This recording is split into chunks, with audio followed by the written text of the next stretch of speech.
நண்பர்களே 2 நாள் காய்ச்சலில் படுத்து நேற்று ரெக்கவர் ஆகிட்டு சாயங்காலம் ஜிம்முக்கு போனேன். சும்மா கையை காலை ஆட்டிட்டு தான் வந்தேன், ஒன்றும் பெரிய விஷயம் இல்லை.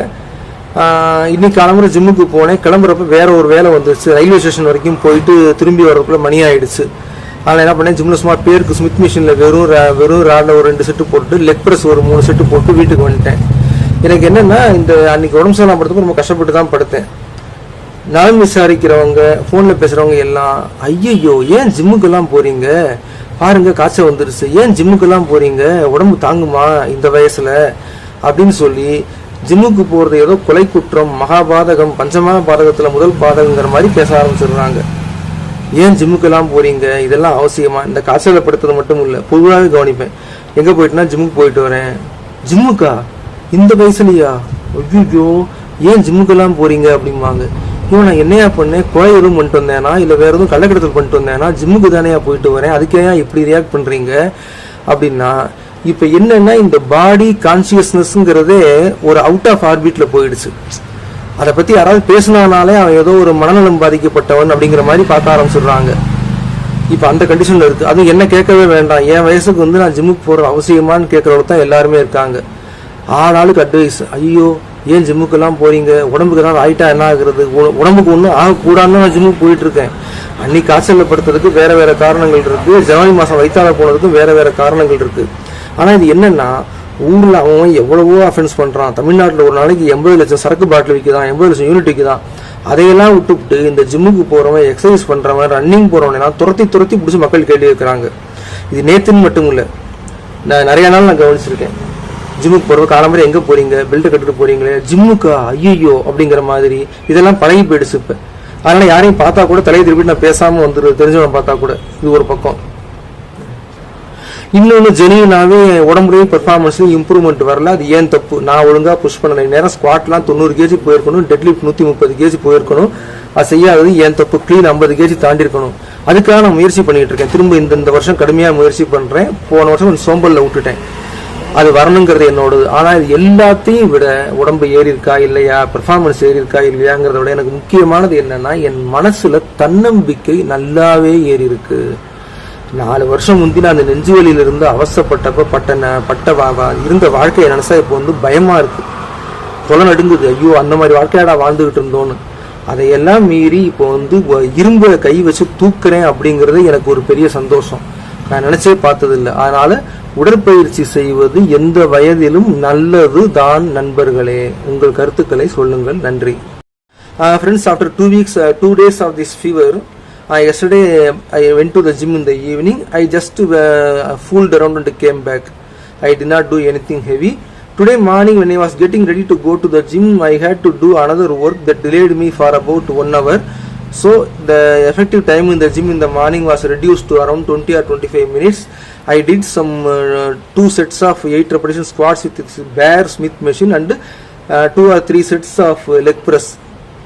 That is it. I came home. But what I wish to highlight here is, when I was sick earlier this week, a lot of my well-wishers have started advising me, you should not go to the gym. Why are you going to the gym at this age? What are you doing? What do you think you are doing? What are you going to do? Can't you do some simple walking? Walking is the best exercise. You should not be lifting weights in your age, in this age, and something like that. Not just yesterday, I come across these questions almost once every day from someone who bumps around me. Yeah, they have seen my videos, they have seen me going to the gym. Why are you going to the gym? It can be very bad for your health. I don't know what to say, because people of my age, or many people, are resorting to so many bad habits like drinking and smoking. Those people are left alone. Only people like me, people like us, who are working out and going to the gym, they are looked upon like some aliens. What is this guy doing? He is going to a gym and something like that. That is the mentality I wish to address here. Of course, I should take care of my body. From what I was suffering till 4 years ago, 5 years ago, due to this heart problem, I have come a very long way. I don't know how to express those bad times here, that heart problem. I took medicines and I recovered. Now I am happy. I am lifting weights. Of course, my body doesn't look great in the camera. I have not improved my performance, increased my performance anymore. But I am working on it. Now I am putting more harder work in that. And the only thing I want to mention here is the feel good factor in going to a gym and working out. That only gym flukes will understand. Not everyone. Going to the gym, lifting weights, feeling the pain and enjoying that pain, only gym freaks will understand. Other people, common people will not understand that. So that is what I wish to stress here. This feel good factor that we get on working out, that is different, friends. Thank you very much. Friends, please subscribe to my YouTube channel. Watch all my videos, put some likes, comments and share with all your friends. In the description below this video, you will be seeing a lot of links. There is this Gumroad link. There are 25 different products for 25 different overlooked problems for men and women. 25 problems, 25 products for men, each and women. These are very economically priced and simple to follow. For the price of one, for coffee in a 5-star hotel, you will be getting a good product. These are mainly on health, fitness, beauty and you can see there are products for women also. நண்பர்களே, இந்த கீழே இருக்கிற லிங்க்கில் நிறைய பொருட்கள்லாம் இருக்குது. முக்கியமாக இந்த கம்ரோடு லிங்க்கில் ஆண்கள் பெண்களுக்கான 25 வகையான சிக்கல்கள், உடல் அழகு, உடல் ஆரோக்கியம், இது மாதிரி அதற்கான எளிய தீர்வுகள். ஒன்றுமில்லை, ஒரு 5-ஸ்டார் ஹோட்டலில் ஒரு காப்பி குடிக்கிற காசுக்கு ஒரு நல்ல பொருள் உங்களுக்கு கிடைக்கும். மிக எளிமையாக அனைவரும் அதை கடைப்பிடிக்கவும் முடியும். ரொம்ப இதாக இருக்காது, ரொம்ப காம்ப்ளிகேட்டடாக இருக்காது. There are products for men, there are products for women. You can see from running that is running in the screen.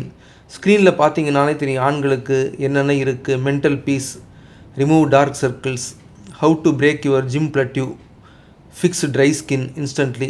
Each and every one of these you can see the cost there. 199. Lose belly fat, get thicker and sharper hair. See you can also see the products, the price of the products 99 rupees, 199 rupees. So நண்பர்களே, மிகவும் எளிய பொருட்கள், மிகவும் எளிய விலையில். Other than these, there are many links. Those are also products on health, wealth and also wealth, fitness and money making also. Some are downloadable products, some will be shipped to your account. There are products for women also, you can see. These are also my affiliate products. See, these are simple workouts anyone can do. These are also very nominally priced. This is a physical product. நண்பர்களே, இதில் கீழே இந்த மற்றதில் லிங்க்லாம் பார்த்தீங்கன்னா உடல் ஆரோக்கியம், உடல் அழகு, பணம் எப்படி சம்பாதிக்கிறது, இந்த பாருங்கள், இந்த மாதிரி இதெல்லாம் கூட இருக்குது. ஒரு பாருங்கள். இதெல்லாம் நான் விற்கிற அஃபிலியேட் பொருட்கள்.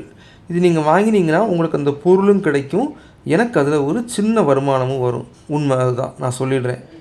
ஏன்னா நீங்கள் ஒரு பொருள் வாங்கி அதில் எனக்கு ஒரு வருமானம் வந்தால் போதும் அப்படின்னு நான் நினைக்கிறேன். I want to sell you something and I also want to make some money in the process. These are good products, friends. Very nice products. Everyone can use it. You please go through the links. The link எல்லாம் பாருங்க. மிக்க நன்றி. Thank you very much.